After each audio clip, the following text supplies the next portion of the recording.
Hello and welcome. You are listening to the Ditch Decade Diets podcast. I am your host, Lorna, certified food freedom coach and founder of the Ditch Decade Diets Academy. I've spent 10 years in an unhealthy relationship with food, binge eating, over-exercising, and feeling insecure in my body. This podcast is all about helping you get to the root of your food struggles and teaching you how to rewire your brain so you can end binge eating. If you're ready to improve your relationship with food and cultivate more self-love towards yourself and your health, this is the podcast for you. So let's get to it and jump right in. The majority of my clients come to work with me to learn how to stop binge eating, to have a better relationship with food, to eat without impulse. And the majority of my clients leave every single coaching call with a different shift in perspective. And I want to talk about this and share why this is so powerful. So I say this all the time, like in order for you to heal your relationship with food, in order for you to stop binge eating, you need to learn the tools. You need to know exactly what to do to stop your binge eating. You need to know exactly what to do to release food guilt. You need to know exactly what to do to be able to eat a few cookies and be able to move on without spiraling into a binge or having, an entire week where you feel guilty. Like you need to learn how. You need to learn the strategy. I'm very big into strategy. I'm like, you got to learn the tools. But by the way, you're obviously going to get those tools when you work with me, but you also need a perspective shift. You need to start viewing food differently. You need to start viewing this journey of healing your relationship with food differently than when you used to diet, because they're two different things, right? What you needed to do when you were dieting is completely different than what you need to do with healing your relationship with food. And even how you think needs to be different. How you viewed food and how you thought about food was way different when you were dieting than how you need to start viewing food when you're healing your relationship with food.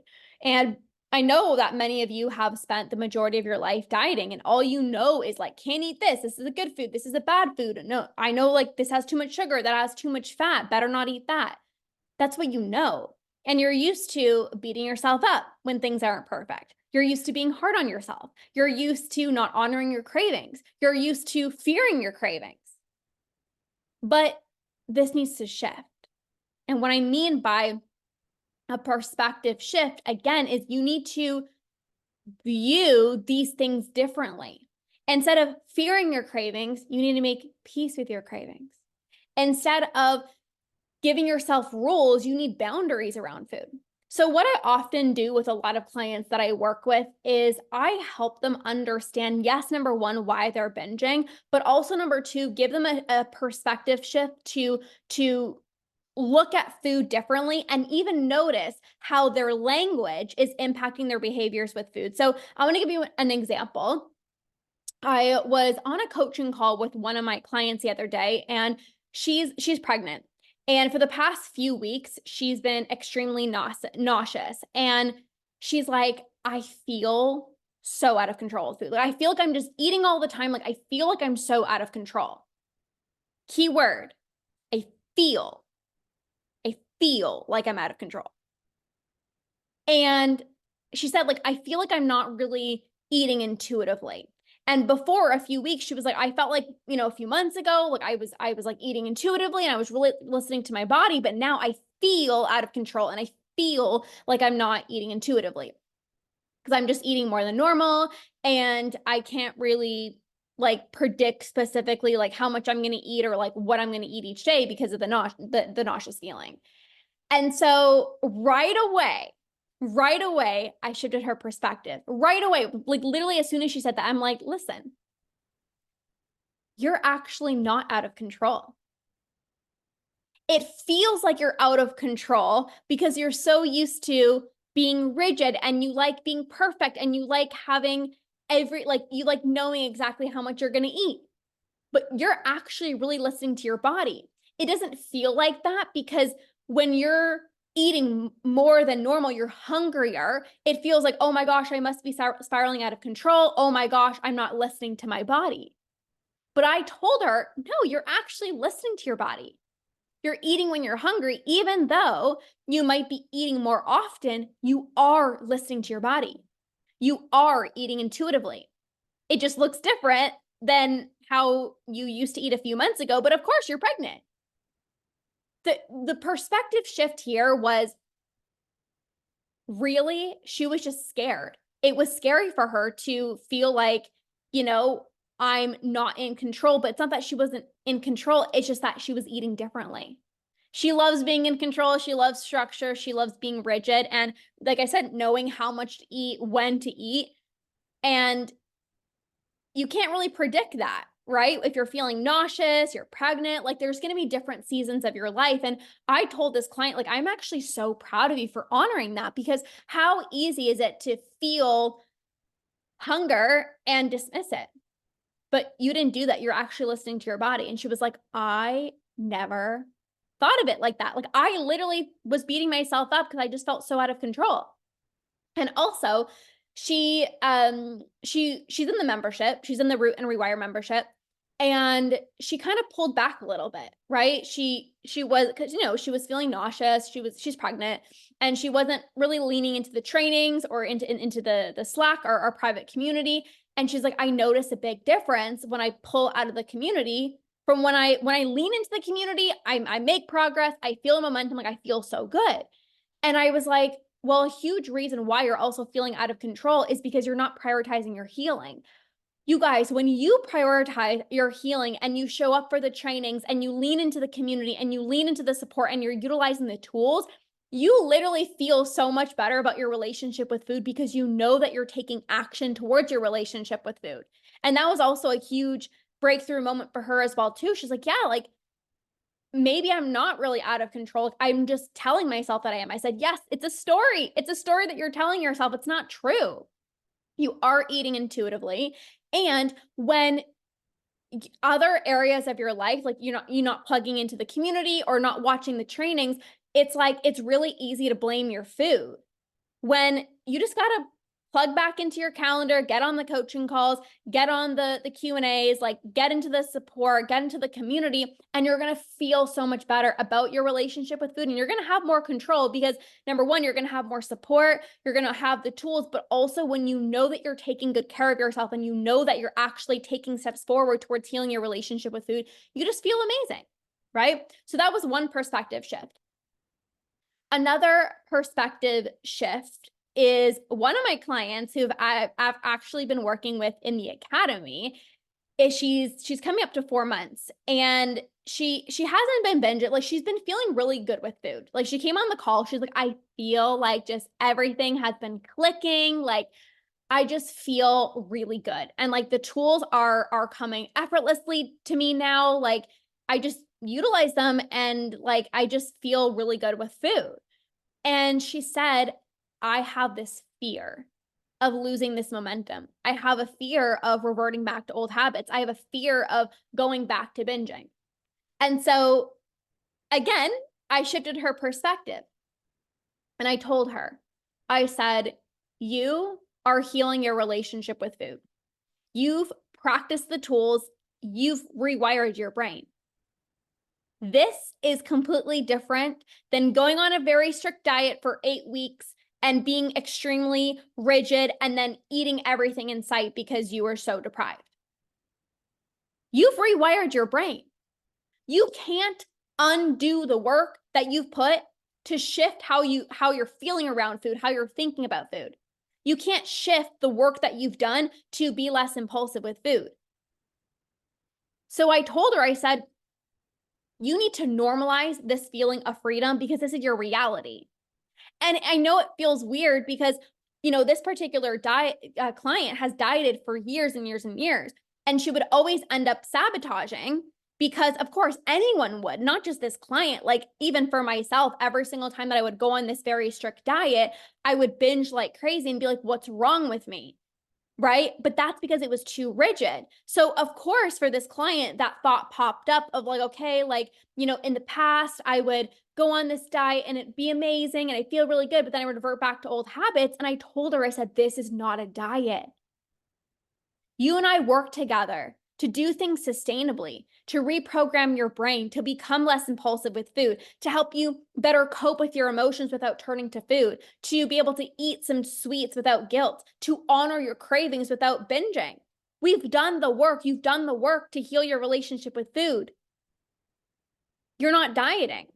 You put in the work to rewire your brain, and it's so different than dieting. And she was like, that is true. That is so true. Like, I need to remind myself that this is not a diet, and I'm not going to revert back to old habits because I did things sustainably. You cannot undo healing your relationship with food.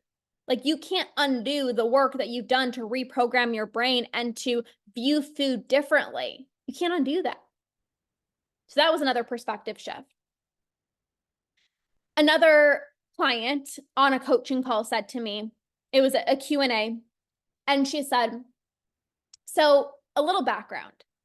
Went to the grocery store and I decided to buy Oreos. And I told myself that if I want one Oreo tonight, I can have one Oreo. Like, she literally told herself, if I buy these and I want one Oreo tonight, I'm going to allow myself to have one Oreo. And so she said on the coaching call, she said, I allowed myself to have an Oreo, but I don't know why I ended up eating 6. And right away, again, a shift in perspective, I told her right away, I said, this is restriction. I said, it seems like it's not restriction because you told yourself that you're allowed to have it. But can you watch the language? You told yourself, if you want one Oreo, you can have one Oreo. Do you see how that is a rule? Do you see how that is restriction? It's easy to feel like I'm not depriving myself. I told myself if I can have one, that I can have one. But when you tell yourself you can only have one, which honestly is not going to be satisfying, like, let's be honest, you end up wanting more. It's like the rebel inside of you is like, I can only have one. I'm going to have more. And then right there, after, let's say she had the second one, in her mind, it was like, I only was supposed to have one. So because I messed up that part, I'm going to just binge because I already messed up. You didn't. Who said one is like the perfect number? It's not. So again, I shifted this client's perspective and helped her see that she was still subconsciously restricting. And this is, you guys, this is truly like the power of coaching. This is what I do with my clients, right? Like, this client, if she didn't have this coaching, she would have been like, what's wrong with me? I feel broken. Like, I allowed myself to have it and I always spiral into a binge. But I literally shifted her perspective and helped her with that one shift to be like, but that's still restriction. And that created a light bulb moment. She's like, that is so true. And I said, it would have been so much better if you didn't just say, you can only have one, and you allowed yourself, let's say 2 or 3, I guarantee that you would not have 6. Right? So that's something, again, that I really helped this client shift her perspective on. So right now, you might be subconsciously restricting yourself without even recognizing it. And I can spot this very quickly because I've been through it. I know the sneaky restrictions. And with just like a few shifts, you can literally prevent binges from arising. Right now, you might be trying to distract yourself or stay busy when you feel the urge to binge, and you always get mad at yourself. You're like, what's wrong with me? Like, I try so hard to not give in. But I can help you not only view the urge differently so you can start feeling way more powerful over your urges, but I can actually give you strategic tools for when you feel the urge to binge that will automatically help you not give in. I've had clients, utilize the tools that I teach, whether it's like the timer method or breath work, cold shower, whatever it is. I have a bunch of them. And they're like, it's so crazy because I like the urge just went away. But if you don't have those tools, then it's like, oh my gosh, what's wrong with me? Like, why? Like, you're getting upset at yourself When really, if you just had the proper tools, and again, you viewed the urge differently, it would be easier for you to not give in. If you view the urge as like, it's so strong, it's so powerful, there's not even a chance that I won't be able to not give in, you're going to give in. But when you shift your perspective of how you're even viewing the urge, it's just an itchy mosquito bite, it's just like a child throwing a tantrum, whatever it is, it's like it doesn't feel so powerful over you and you have your control back. You might be getting mad at yourself for not getting in protein at every single meal. But that's a rule. I can help you shift your perspective to start creating a boundary for yourself versus a rule so you can effortlessly get in protein at every single meal without even thinking about it, without even putting pressure on yourself. This is really the work that I do with my clients. Yes, you're going to have an array of tools that will help you become less impulsive with food, get rid of your urges, be able to eat chocolate free of guilt, be able to be home alone without the urge to binge. That's a given. But I'm also going to help shift your perspective and help you view food differently, help you get out of the all or nothing mentality, help you stop being a perfectionist. I'm going to help you recognize the blind spots of why you're feeling out of control. And literally, with a few simple shifts that you can start implementing immediately, you're going to have less binges. This is what always happens with my clients. Like, even, one of my clients asked a question and I sent a voice message in the academy, and she was like, "You just make things so simple." Or they'll say to me, like, "I didn't really think of it like that." But I remember also on my journey, when I was struggling with my relationship with food, like I only viewed food in one way because that's all I knew. So right now, it's like you might be only viewing food in a certain lens because of conditioning, because of diet culture. So when you have somebody like myself that can give you a shift in perspective and help you view food differently, it makes all the difference. It makes all the difference. When you're trying to figure out, like this one client, like, why did I end up having 6 Oreos? Like, I allowed myself to have one. And right there, I was like, but the fact that you just only allowed yourself to have one is literally the reason that you spiraled into having 6. But like, it's so hard to see that yourself because when you're in it, it's just like, why did I do it? And then when you have somebody who's been through it with lived experience, like I can so easily point out to my clients, like, this is why you're out of control. Like, you can literally tell me, like, this is my situation. Like, I eat some of my clients, I eat super healthy all day and I binge at night. And within 5 minutes, I ask them a few questions and I'm like, this is why. Like, this is why, this is why, this is why. And like, literally, they make a few shifts. And then the next day, it's like they have less binges at night or you're feeling less guilty. This is the power of coaching. This is the power of having somebody who has lived experience to really give you a perspective shift. The tools are important. You need to know what to do. But if you know what to do and you're like, why am I still binging? There could be some blind spots, and that's exactly what I can help you with. So this is really the power of coaching. And I wanted to share this to not only give you a few examples from my clients, but to even just get you thinking of like, oh, maybe this is why I'm out of control with food, or maybe this is why I spiraled out of control the other day. And sometimes you can't recognize it yourself, but that's exactly what I am here for.